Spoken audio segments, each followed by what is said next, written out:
My name is James Karadimos, and I currently sit on the board as a Vice President, Director of Development. I've been associated what used to be Tower Hill when we initially moved to Northborough in 1987, which was the year this garden was established. So it's always been a point of education. We inherited some landscape, but we had no clue. And growing up in New Jersey, there wasn't a lot of farming going on.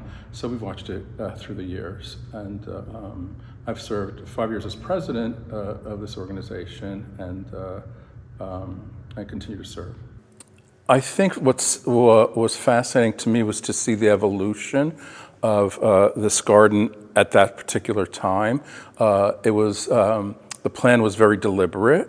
It was based on not being so much a display garden, but a garden that had a mission. And I think over the last 40 years, that has really served this organization well.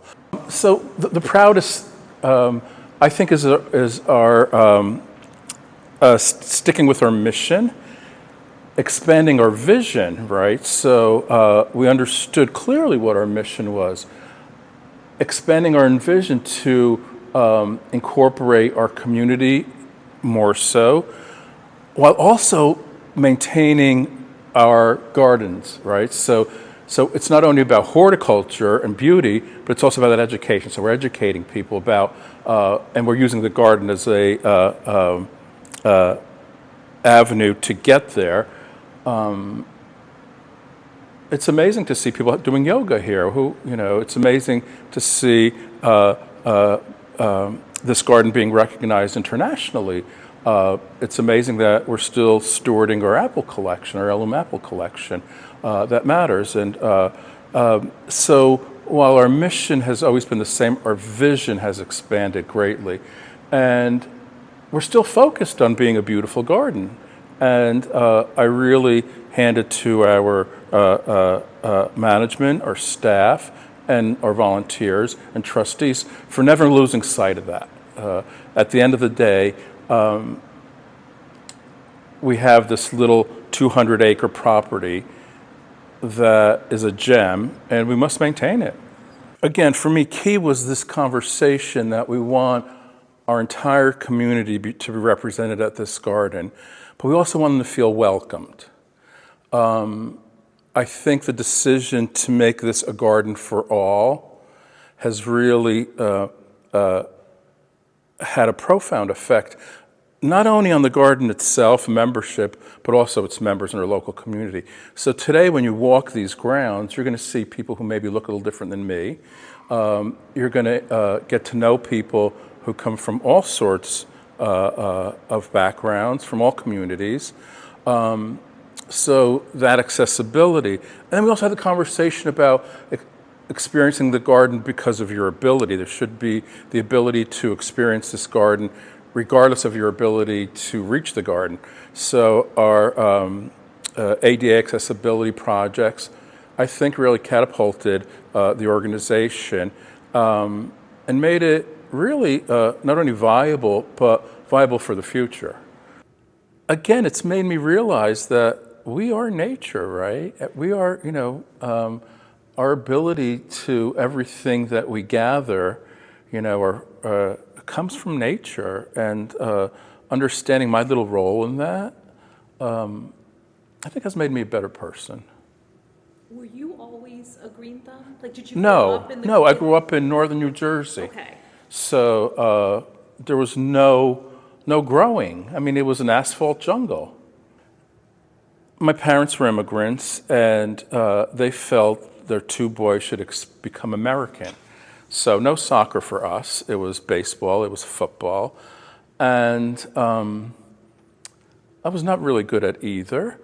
And I remember this was Little League, and we used to play down in what was called the Oval, and it backed up to the Meadowlands. So I was not very good. And I was always distracted because I'd hear the birds. So oftentimes when I'd get bored, I'd just meander off the field during a game and head off into the meadowlands. And I would find snakes, grasshoppers, all sorts of things that I found fascinating. And no one really missed me. And before I knew it, it was time to go home. The game was over. And it just really, I found nature not to be very judgmental. Nobody cared where my parents came from in nature. No one cared who I cared for. No, it was just it was a very safe place. So nature for me was just there very early, but it was something that I fell into. It wasn't, and it was sort of my little space. No, nature didn't care. I hope visitors, when they come to NEBG, feel who they are and they can be themselves here. I hope they feel whatever they come to seek, whether it's peace, whether it's connection, whether it's beauty, whether it's finding out, how come my fern doesn't grow the way it should. So whether it's to become educated, whether it's to buy a really cool card or have a really good meal. So I hope they leave here feeling like, wow, what a special place. It happens to me every time I come here, regardless of time of year, time of day. It's always a different place. So again, I hope that they feel, and in feeling their ability to connect with nature, they also learned how to connect with others. It really makes me proud to see that we fly the LGBTQ plus flag at this facility. We say to our neighbors, we say to our community, we welcome all of you, however you may identify, however you may find yourself. You have a place in this beautiful place. And we think you're beautiful, and it allows us to have a conversation with people we may not have had a conversation with otherwise. So it connects us to our neighbors, it connects us to our community, while we're also being connected to nature. And we realize, yes, we're all part of nature. We all matter, and especially during trying times, during COVID.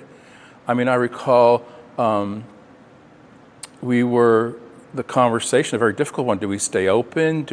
What do we do? I was president at the time, and I always felt torn. I don't want to be the one who loses this garden after 180 plus years. So especially in the early stages of COVID, what do we do to maintain our relevance? What do we do to help our community? And I remember I was in the lawn garden and masks on, and we had opened the garden, and people were somewhat frightened to come here. And this woman comes over to me, and I had my tag on, and she said, "Thank you so much. You see those little kids across the way? Those are my grandkids. This is the only way I get to see them." So that was very touching, and again, it's how this garden connected our community in a very trying time when very few other places could. I really hope the garden continues. I hope it continues to grow. I hope it continues to educate. I hope it continues to motivate. I hope that it continues to connect our community to each other. And I hope that the next generation of garden keepers, as they play in the ramble, as they walk through the fields, I hope they come to love this place, because ultimately what you love, you protect. That's my hope.